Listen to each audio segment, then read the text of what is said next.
Son las 7:03 de la mañana, tal como se lo había propuesto y como correspondía el día de ayer. El gobierno, a través de las instancias correspondientes, ha dado elementos desde mi punto de vista contundentes para dar cuenta de que en el Perú no estamos en el marco de un gobierno autoritario, dictatorial, que ha roto la institucionalidad y que no respeta el equilibrio de poderes, tan importante en un Estado de Derecho. El Perú ha copiado una serie de datos e informaciones que dan cuenta de que aquí se respeta el funcionamiento de las instituciones, se promueve y se respeta la libertad de expresión y sobre todo no se persigue a opositores políticos. Uno de los elementos que, por cierto, sostiene el gobierno y con razón es que justamente en los últimos tiempos ha venido produciéndose en el Perú, a propósito de una crisis muy seria que se develó a propósito del descubrimiento de redes delincuenciales dentro del sistema de justicia, una vocación por las reformas que había estado opacada y dejada de lado durante todos los años de la transición democrática, después de que Valentín Paniagua delineara con acierto aquellos cambios que había que procurar y a un Estado democrático después de la dictadura tan burda y tan tenaz como la de Alberto Fujimori y Vladimiro Montesinos. No ha sido posible antes lo que hoy día se está discutiendo, la posibilidad de cambios significativos en dos aspectos que en los últimos tiempos, lejos de dar ciertos niveles de satisfacción, de confianza o algún nivel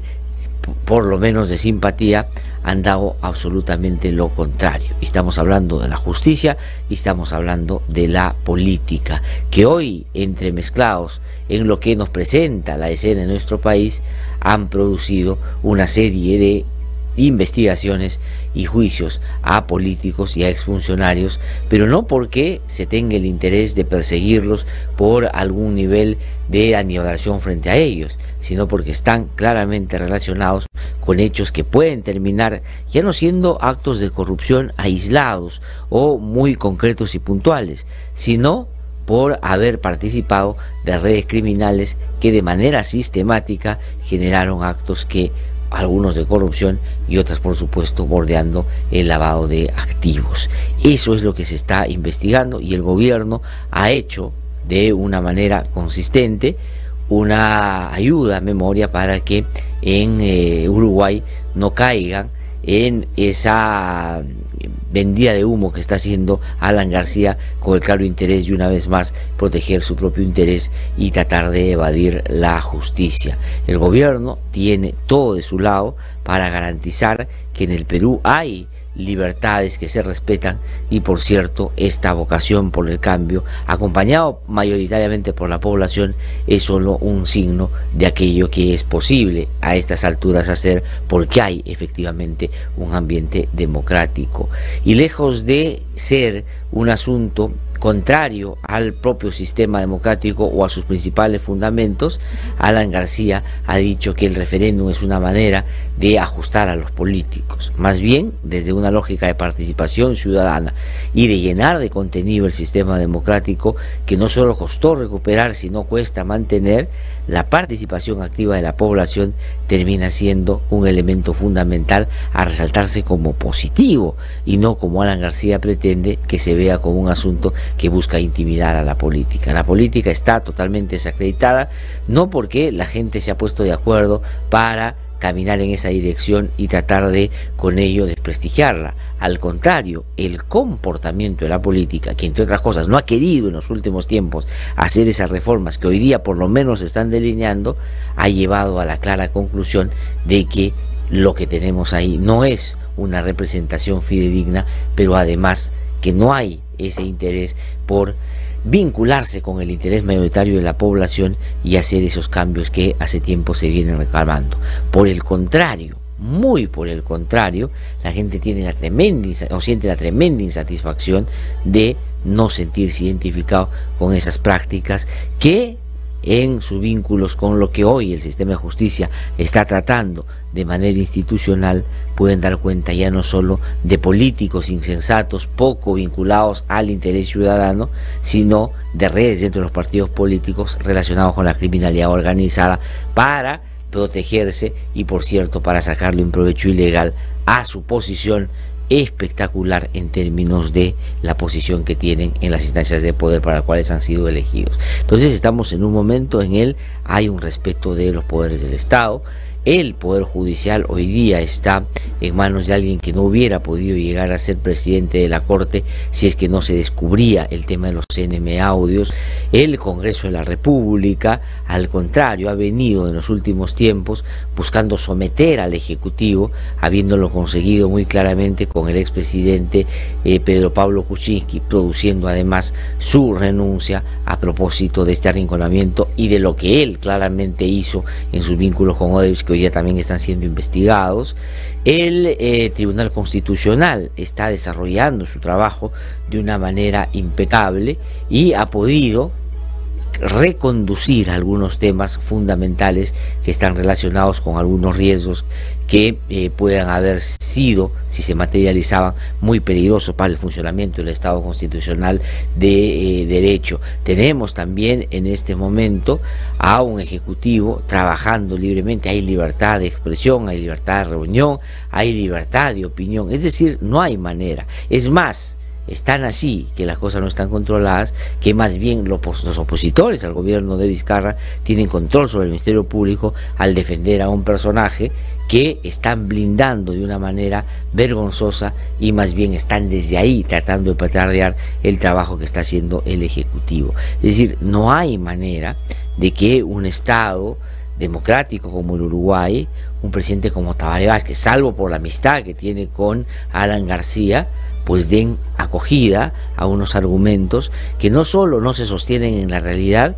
sino claramente podrían significar una afrenta al Estado peruano, porque catalogarlo de un gobierno autoritario que persigue a sus opositores políticos es ponerle una etiqueta que nos pone o nos puede poner al nivel de países donde realmente eso se está produciendo y ha generado situaciones dramáticas como Venezuela, Nicaragua y otros países. Sería realmente una agresión, sería realmente un insulto, sería realmente una afrenta si es que Uruguay nos pone esa etiqueta de una manera irresponsable, de una manera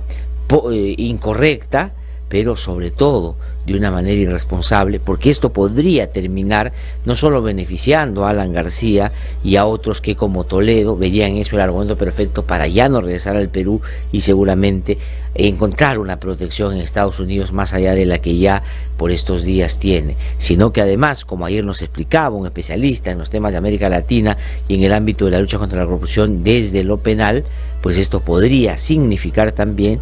que varios otros investigados que tienen o tenían la misma condición de Alan García en las investigaciones que se hacen por el caso Lavallato en por lo menos 11 países, podrían, argumentando que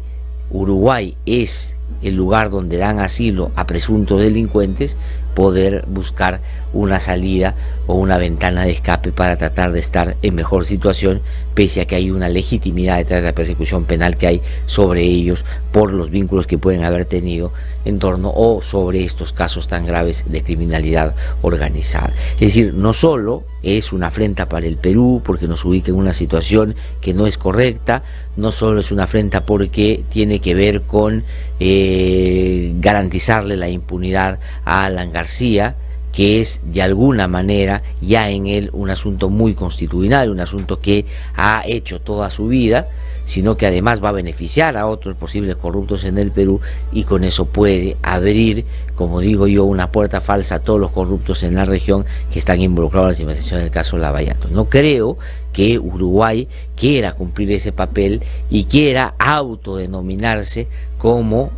el refugio de personas muy cuestionadas por corrupción en la región, pero todo puede pasar, pero sería realmente lamentable que eso se produzca. Habida cuenta, Uruguay, si bien es cierto, no ha firmado algunos tratados fundamentales en materia de lavado de activos y de colaboración en el caso de Lavallato, pero sí hace poco en el Acuerdo de Lima, suscribió este pacto de colaboración internacional y de que no iba a prestarle apoyo a quienes estuvieran imputados por estos graves delitos que tanto daño le hacen a los que menos tienen en países como nuestro, donde las lamentablemente diferencias son notorias entre los distintos sectores de nuestra propia sociedad. Entonces el gobierno peruano hasta ayer ha argumentado de una manera consistente, de una manera desde mi punto de vista irrebatible, de una manera incontrastable, que aquí se cuidan las formas democráticas y más allá de las tensiones propias de lo que terminan siendo choques en política,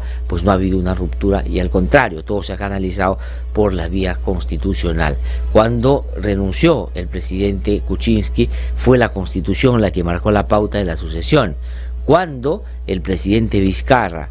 vio que la crisis rebalsaba y tuvo que contenerla para tratar de encaminarla debidamente, pues lo hizo en el marco de sus propias atribuciones sin vulnerar mínimamente alguna de ellas. Y por eso, entre otras cosas, planteó este referéndum donde va a ser la propia población que más expresión democrática que ello, el 9 de diciembre, decir si estas reformas que el presidente está impulsando son correctas o no de cara a resolver estos problemas que nos han afectado y nos siguen afectando todavía desde hace bastante tiempo. Eso me parece que es contundente, ya esa parte se ha agotado, ya el Estado peruano ha dado toda la información al respecto. Ahora, ¿Uruguay puede tomar la decisión pese a que los argumentos sean consistentes en el Perú? Sí, pero sería más que el interés por resguardar una figura y una institución tan importante como el asilo, utilizada en épocas de persecución seria y verdadera. Sería deformarla, distorsionarla, desdibujarla y, por cierto, mal utilizarla. Pero, sobre todo, sería contribuir con la impunidad, cosa que los países deberían más bien tratar de rechazar. ¿Pero puede pasar? Puede pasar, pero sería, diría yo, básicamente solo por relaciones o amistades, pero no porque tengan la razón, y sería peligrosísimo esa señal que se emita a otros lugares del mundo donde hay procesos de investigación por el caso Lavallato, que podrían ver en Uruguay o en el comportamiento de García, avalado por un país democrático como Uruguay, una de las salidas para evadir la justicia, que es lo que varios están intentando hacer hace bastante tiempo. Pero junto con ello, ya no desde el Ejecutivo, han habido otros pronunciamientos que me parece que son también relevantes. Ayer, conversando con Pedro Cateriano, aquí temprano, estábamos extrañados de que el señor Alan Wagner, que como ustedes saben fue canciller en el gobierno aprista, fue ministro de defensa en el gobierno aprista, el segundo, fue además agente del Perú ante La Haya en el diferendo marítimo con Chile, y cumplió un papel importante que se, por supuesto, resaltó como correspondía en sus virtudes, y se dijo que si se podía o se desarrollara una política de Estado que atravesara a los gobiernos, que sea tan coherente como esa, podríamos haber cambiado de manera significativa algunos otros aspectos de cosas que todavía hasta ahora nos aquejan. Ese fue el nivel, creo yo, de lo que mayoritariamente en el Perú pensábamos el trabajo que Wagner hizo en ese momento. Sin embargo, en los últimos días era bien importante recoger su opinión por dos consideraciones que son muy importantes. Una, por el papel que cumplió en el Haya y lo que él conoce en materia de tratados internacionales y, por supuesto, de políticas y relaciones internacionales. Y lo segundo, porque habiendo sido una persona cercana a Alan García, era bien importante además que expresara un punto de vista de qué lado se iba a poner en un asunto en el que irresponsablemente el expresidente nos ha llevado a una situación tensa y complicada. Pues se demoró un poco, pero lo hizo. El día de ayer mandó un mensaje a través de su cuenta personal en Twitter y dijo que él siempre se ponía del lado de la Constitución, del lado del derecho y del lado de la legalidad.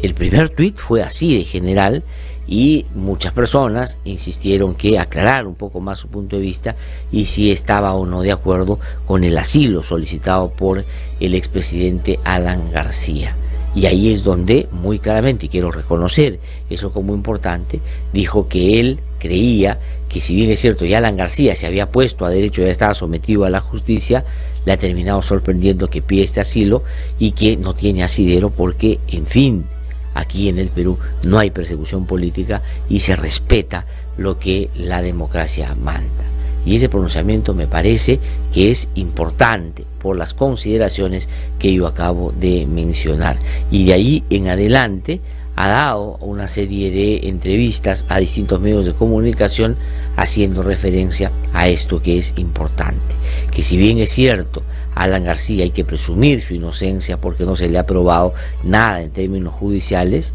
pero no puede correrse a través de un asilo político, evadiendo con eso lo que debería ser un nivel de colaboración que era fundamental para esclarecer los hechos, asunto que en su comportamiento político nunca lo ha acompañado, porque nunca se ha esclarecido aquello que él pudo haber cometido, sino más bien siempre con una triquiñuela ha buscado evadir o traerse abajo las investigaciones. Entiéndase lo que pasó con la megacomisión que lo investigó en el Congreso de la República, entiéndase las prescripciones previas y entiéndase todas las maneras como él ha boicoteado, con un control, eso sí, diría yo, importante del sistema de justicia, que siempre ha tratado de con él hacer una mirada, un trato diferenciado. Ayer en Canal N, el embajador Alan Wagner ha opinado sobre estos temas. Ahora, ha dicho que tienen que, si le dan el asilo, respetar, darle salvoconducto, y ha dicho que él cree en Alan García y hay que creer en su inocencia. Pero esa parte es un legítimo parecer, discutible por cierto, pero un punto de vista que él tiene. Yo no le creo a Alan García, yo creo que es responsable y como la mayoría de peruanos cree, como yo pienso, pero esa es una discusión ya de otro nivel. Lo importante era que el señor Wagner, con el conocimiento que tiene en los temas internacionales, habiendo sido funcionario de Torre Tagle, habiendo sido ministro de García, pues que y agente de la Haya, diga si esto es correcto o no. Él ha dicho que no es correcto lo que hace Alan García, que le ha sorprendido y que le parece que argumentar que hay persecución política en el Perú es realmente un asunto que no se condice con la realidad. Vamos a escuchar a Alan Wagner, que ayer en Canal N dijo lo siguiente. Vamos a escucharlo. Pues yo creo que ha sido una sorpresa para todos que el presidente García, luego de haber tenido una trayectoria impecable de colaboración con la justicia, súbitamente decidiera buscar asilo diplomático, ¿no? Más aún cuando pocas horas antes incluso él había reafirmado que se allanaba a esta limitación de salida del exterior que le estaban dictaminando por 18 meses. De manera pues que algo ha ocurrido en esas horas que no sabemos, no se puede especular tampoco al respecto, ¿no? Y es algo que lo decidió a tomar este paso, ¿no? De manera que yo diría que la primera reacción que yo tuve fue de sorpresa, porque es algo que no me esperaba que iba a ocurrir, ¿no? Bueno, ahí está, ahí le ha generado sorpresa. A mí no, porque digamos Alan García le corrió a la justicia siempre. Sí, es verdad que el asilo no era un asunto que uno podía haber imaginado. Yo pensé que iba a hacer otras cosas, pero en fin lo hizo, pero está en la línea de comportamiento habitual. Ha tenido una colaboración impecable con la justicia, dice el señor Wagner. Y bueno, él ha estado efectivamente colaborando y asistiendo, pero ha tratado de, siguiendo es verdad los procedimientos establecidos, de recusar o sacar al fiscal porque ya lo venía incomodando hace un buen tiempo, y dice que no se puede especular sobre ese algo que ocurrió en los últimos días que lo llevó a tomar una vergonzosa salida como la que ha tomado. Bueno, a mí sí me parece que hay dos cosas que terminaron llevando al borde del pánico al señor Alan García. Uno, la evidencia de un hecho irrefutable que tiene que ver con un pago directo que viene de la caja 2 y que fue a través de las conferencias. Eso me parece que es importante. Y lo segundo, que me parece que realmente él sentía que su situación podía dentro de poco cambiar efectivamente y podía terminar como otros investigados que hoy día están en una prisión preventiva o estuvieron en una detención preliminar. Pero como han dicho algunas personas en las redes sociales, pues Alan García ha terminado actuando de manera muy parecida, lo dijo Cateriano el día de ayer con Alejandro Toledo, y Keiko Fujimori, que más allá de la crítica que se pueda tener, ha tenido más bien una actitud distinta y no cobarde como la de Alan García, que hoy inclusive se pone por debajo de lo que ya el fujimorismo ha significado en torno a obstaculizar la justicia. Pero es una decisión de Alan García. Vamos a ver qué pasa con Uruguay. Yo espero que no le den, por cierto, este asilo y termine sometiéndose a la justicia como corresponde, de un ciudadano que dice ser de bien y que no temerle a nada, y que en un escenario donde no hay persecución política, pues sencillamente debería colaborar con ella para que se esclarezcan los hechos que, por cierto, lo imputan. Pero su situación, y eso es lo que tenía que haber mencionado también, se iba a agravar porque él intuía, creía o tenía información que hay colaboradores eficaces ya o candidatos a hacerlo que han venido dando una serie de informaciones que podrían perjudicar a Alan García. Son las 7:23 de la mañana, pero ayer se han producido otras cosas que son muy importantes también, solamente una anotación en torno a la actitud de García y este intento del asilo diplomático. Hoy día un artículo muy interesante de María Alejandra Campos del Comercio, que se llama El tiro por la culata. Lo que hace es una descripción, ya no solo en términos de los comportamientos, sino la percepción de la gente sobre el comportamiento de los líderes políticos, y dice una cosa que es interesante. Dice: la acusación de persecución política por parte de García, y a la que se ha sumado Fujimori, aparece como una bocanada de aire fresco para el discurso presidencial. Es decir, el presidente Vizcarra ha venido subiendo en las encuestas porque la gente lo ha empezado a percibir como el gran sancionador de esa mala política que a la gente tanto repudia y que tanto indigna, ¿no es cierto? Y el hecho de que Alan García confirme eso, es decir, que elude a la justicia cuando ya está en un apremio como el que está, sabiendo mayoritariamente o intuyendo la gente que es responsable de lo que se le imputa, es un asunto que fortalece a Vizcarra. Y este papel al que ha llevado irresponsablemente Alan García al Estado peruano y el propio presidente Vizcarra va a terminar, creo yo, en términos de la opinión pública, fortaleciendo, y coincido con María Alejandra Campos en eso, fortaleciendo la posición del presidente, y puede terminar más bien saliendo del tiro por la culata. Puede salvar el pellejo Alan García si es que se va a Uruguay o si es que no le hagan salvoconducto y se queda en la casa del embajador, pero políticamente el APRA y el propio Alan García han terminado ya en el suelo. El fujimorismo está como está y el presidente con eso más bien se sigue robusteciendo. Son las 7:26 de la mañana. Otra información que me parece bien importante tiene que ver con lo que se ha conocido el día de ayer, puede terminar siendo la situación de Edwin Oviedo. ¿Y por qué Edwin Oviedo es importante? Porque él actuaba de una manera muy cercana y estaba tremendamente relacionado, vinculado con los hermanitos de los Cuellos Blancos del Puerto, muy amigo de Toño Camayo, muy amigo de Nostroza Pariachi y muy amigo de la impunidad y de la posibilidad de que le archiven todos los casos en el Ministerio Público o acaben con los mismos cuando estos lleguen al Poder Judicial. Por resulta, ayer se ha podido conocer que han pedido 24 meses de prisión preventiva para Oviedo, y así como van las cosas en términos de que hoy estamos frente a un sistema de justicia un poco más abierto y de cara a la verdad, y a que ésta se abra paso, puede que dentro de poco su situación pueda severamente variar, y eso efectivamente es lo que me parece correspondería, porque si se ha librado en los últimos tiempos, no ha sido necesariamente, al parecer, porque tenga la razón, sino por los contactos que él podía ostentar dentro del Ministerio Público y sobre todo dentro del Poder Judicial. Y otro asunto que es muy importante y que está relacionado también con los temas vinculados al Ministerio Público es lo que publica el diario El Comercio el día de hoy. Es bien interesante esto. Dice: presentan denuncia penal por alteración de notas de Chávez. Dice: procurador del Consejo Nacional de la Magistratura imputa a 2 funcionarios de la entidad. Señala que las calificaciones fueron cambiadas para favorecer al señor Chávez. O sea, si ya no es una especulación que viene de la oposición, que viene de algunas organizaciones no gubernamentales o que viene de la prensa. El procurador del Consejo Nacional de la Magistratura, que se llama Wagner Vidarte, ha interpuesto el lunes pasado, el lunes 12 de noviembre,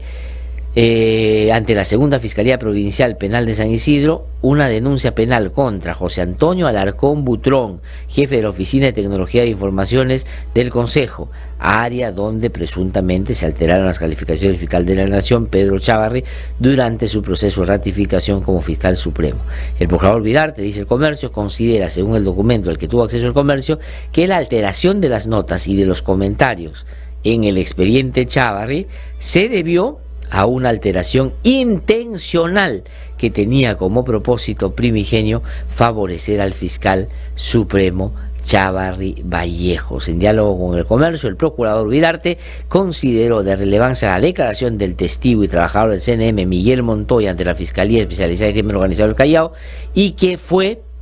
publicada por este diario. Dice El Comercio: Montoya, abogado de la Dirección de Ratificación del CNM, había narrado cómo el técnico de OTI, Luis Vargas Vila, le informó el 28 de junio sobre la variación de las notas del fiscal 6922 a 7922. Para esa fecha, solo personal de OTI podía ingresar al sistema informático. La alteración tenía como propósito favorecer al fiscal Chávarri Vallejo. Es decir, aquí hay un elemento, yo diría, contundente, que no viene de los que dicen los defensores de Chávarri, que son muy pocos, son 3 o 4, y que están chillando todo el día para tratar de defenderlo, ¿no es cierto?, para tratar de ponerlo de alguna manera en una ubicación distinta, cuando ya la población tiene clara que es una persona que no merece estar en ese cargo, pues que dicen que sus opositores políticos están sacando una serie de cosas que no son reales. Una denuncia del procurador del CNM porque buscaron favorecer a Chávarri alterando las notas, subiéndole 10 puntos. Es decir, este señor no solo es un impresentable por todo lo que hemos visto, sino que sus capacidades son bien cuestionadas y sus limitaciones son, la verdad, bien notorias, que ni siquiera sacó el puntaje mínimo para poder pasar a una situación digamos favorable, para con eso acceder a ser fiscal supremo y luego fiscal de la Nación. Y el último tema que quiero mencionar, y ayer José Domingo Pérez lo ha explicado, ha habido el allanamiento de un estudio de abogados del señor Arsenio Oré Guardia, que, como muchos sabemos y muchos saben, es uno de los estudios más grandes, importantes que hay en el país, y que, digamos, tiene muchos casos en su haber, algunos directamente y otros a través de lo que, digamos, entre los abogados se conoce como satélite, es decir, abogados que dicen no estar vinculados pero que trabajan muy relacionados con este estudio. Ayer el fiscal José Domingo Pérez, con una autorización que dio Richard Concepción Carguancho, ha allanado este estudio y se ha planteado toda una discusión en torno a una línea efectivamente muy delgada en términos de lo que puede significar meterte a un estudio de abogados, entendiendo que hay información muy sensible de gente relacionada a casos que no están vinculadas a las investigaciones que José Domingo Pérez puede estar realizando. ¿Cuál es la argumentación de José Domingo Pérez? De que ha tenido información razonable que da cuenta que desde ese estudio se trató de tergiversar la realidad y hacer que determinados testigos cambiaran de opinión en un claro interés de obstaculizar la justicia en el caso de Fuerza 2011. Y a propósito de los testimonios de allanado, para poder revisar información sobre aquello puntualmente. Esto ha tenido, por supuesto, posiciones encontradas. Uno dicen que no se puede allanar un local y otros dicen, bueno, sí, si es que es sobre todo para un asunto tan puntual. Así lo ha explicado José Domingo Pérez el día de ayer. Vamos a escucharlo. No, mire usted, yo quiero dejar en claro de que la investigación se está realizando en este extremo por la obstrucción, por el delito de obstrucción a la justicia. Es decir, como se ha dado cuenta en la audiencia públicamente, han habido abogados que han sido puestos precisamente para que se manipule, tergiverse el testimonio de los aportantes para que se dé declaraciones que no son exactas, que son falsas. Se ha buscado coaccionar a testigos, a coimputados, y se cuenta con la información precisamente de que esta información o esta conducta o este proceder tendría o podría tener sus inicios o sus orígenes o el lugar de operaciones en este estudio. Entonces tenemos que precisamente determinar y corroborar esa información con la que contamos, y para eso vamos a revisar los registros contables y administrativos. No vamos a revisar los procesos del estudio que puedan llevar respecto a demás patrocinados, clientes que pueda tener. Nosotros no nos estamos metiendo en la función de la defensa, del ejercicio propio del abogado de la defensa, sino estamos revisando esa información contable y administrativa para corroborar si en efecto se ha pagado a abogados que han servido para coaccionar la voluntad del testigo, del imputado, del aportante. Bueno, a mí me parece que lo que dice José Luis Pérez es legítimo, es decir, si ellos han podido acopiar o tener información de que algunos abogados que no necesariamente trabajan en el estudio se encargaron de buscar doblegar, distorsionar, voltear, cambiar el testimonio de los testigos en este caso, y fueron solventados por este estudio en el marco de la defensa de Keiko Fujimori y otros, es un asunto que perfectamente se tiene que averiguar, porque eso ya no es de legítima defensa, sino es cometer delitos muy concretos, y me parece que eso es muy importante. Y al parecer, según informaciones que dan a los medios de comunicación, habrían encontrado información que da cuenta de que Vicente Silva Checa había sido contratado por ese estudio en los últimos meses, por lo cual le habrían pagado $10.000, dice un medio de comunicación el día de hoy. Termino mis comentarios levantando por supuesto nuestra voz de indignación y a la vez de solidaridad con los familiares en un hecho lamentable el día de ayer que terminó con la vida de 2 policías. Se ha reflejado una vez más los tremendos problemas de inseguridad que está viviendo y que el gobierno debería atender con mayor diligencia. Nuestra solidaridad con los familiares, nuestro más sentido pesar y el reclamo de siempre de que se, por supuesto, determinen las responsabilidades y se haga justicia de manera severa frente a este tipo de actos delincuenciales. Son las 7:34 de la mañana, voy a una pausa, regreso un instante, estamos en No Hay Derecho, vamos a hacer nuestro recorrido por las regiones y luego comenzamos con las entrevistas que tenemos previstas para el día de hoy. Hemos presentado el editorial con Glatzer Tuesta.